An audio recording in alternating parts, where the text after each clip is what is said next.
The question is, when you are exposed to doubts and confusion on social media, how do you navigate that? How do you stay safe from that?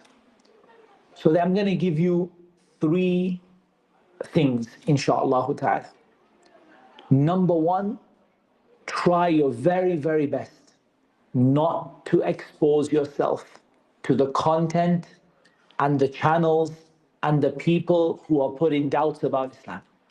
Even if you are knowledgeable, even if you're talib ilm or sheikh or ustad, don't expose yourself to that. We're not a people who for example, we say, sit with a glass of alcohol in your hand just to show that you won't drink it. Yeah? We don't do this. Or you must stand next to these beautiful women and prove that you will not be tempted. And we don't do it with shahawat, and we don't do it with shubuhat. Don't put yourself in a situation where you're exposing yourself. Some people think it's like a vaccine. They think it's like the COVID vaccine. And you just give a little bit and then you won't get a lot. It's not like that, wallahi. Any single one thing could come and go into your heart. Rather, some of the Imams of Islam, a man came and said, "May I read the Quran to you?" He said, "No." It's a person who gives these doubts. He said, "I only want to read the Quran." He said, "I will not allow you to read the Quran in case something goes into my heart." He wouldn't even let that person who had the confusion and the doubts, he wouldn't even let the person read the Quran to him. In case he just made one word or just something, he stopped and he made him confused. And he was an Imam of Islam. So what do you think about us? Number 1, don't expose yourself to these things. Maybe it will happen by accident, but don't go looking for it, watching the debates and the arguments and what people say about what do the missionaries say and what do the atheists say, and don't listen to them to begin with. Number two, make dua to Allah Azza wa Jal to keep you safe. This is most important. Make dua. For example, Allahumma arina al-haqqa haqqa warzuqna ittiba'a wa arina al-batila batilan warzuqna ijtinaba. Make dua for Allah to guide you. Allahumma ahdini lima ikhtalafu fihi min al-haqqi bi'idhnik innaka tahdi man tasha'u ila siratin mustaqim. Make dua that, oh Allah, guide me to what they're differing about, what is the truth, because you guide to the straight path. The third thing, arm yourself, not with a weapon, but with knowledge. Enough knowledge to keep you safe from this confusion and safe from these doubts and misconceptions. And this knowledge is divided into 2. It's got 2 parts.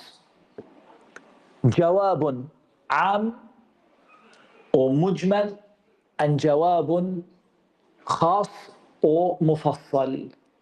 What do we mean by that? Everything you hear said, any misconception, any doubt, any confusion, has 2 answers. A general answer, which is kind of a summary, and the details. Now, my brothers and sisters, many times you won't know the details. For example, someone brought you a hadith. You don't know this hadith. You don't know if it's sahih. You don't know if it's da'if. You don't know if the wording is wrong. You don't know if the translation is wrong. You don't know anything about it. But what you do know is a general answer.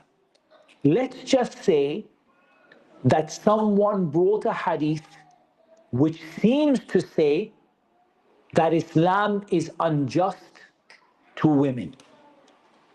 Okay? That's what it seems to say. You never heard this hadith. You don't know if it's sahih, da'if, translation is wrong, made up, you don't know what it is. But let me ask you a general question. Is it possible for Islam to be unfair to anyone? وَمَا رَبُّكَ بِظَلَّامٍ لِلْعَبِيدِ. Never will your Lord oppress anybody.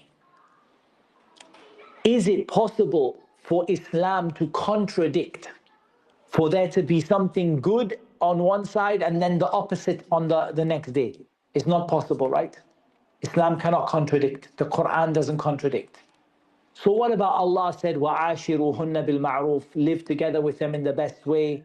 The Prophet ﷺ said, وَاسْتَوْصُوا بِالنِّسَاءِ خَيْرًا, treat your women well. He said, خَيْرُكُمْ خَيْرُكُمْ لِأَهْلِهِ وَأَنَا خَيْرُكُمْ لِأَهْلِي. I'm the best of you to my family. The best of you is the one who's best to his family.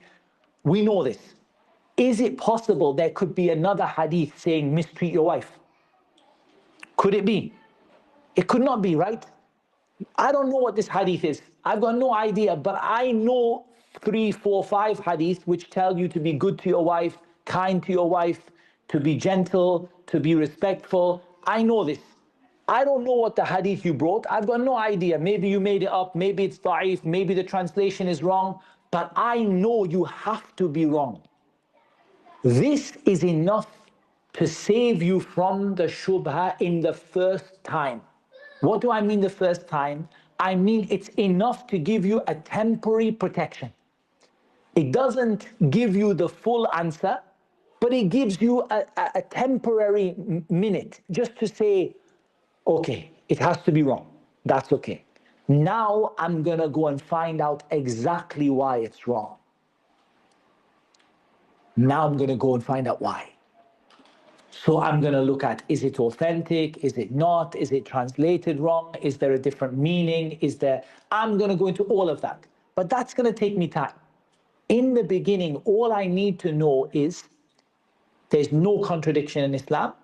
I already know that Allah Azza wa Jal told us to treat our women well, and the Prophet ﷺ told us. So it has to be, what this person is saying has to be wrong. I just don't know why they're wrong, but it has to be wrong. And then I go and I ask a person of knowledge to give me the full answer.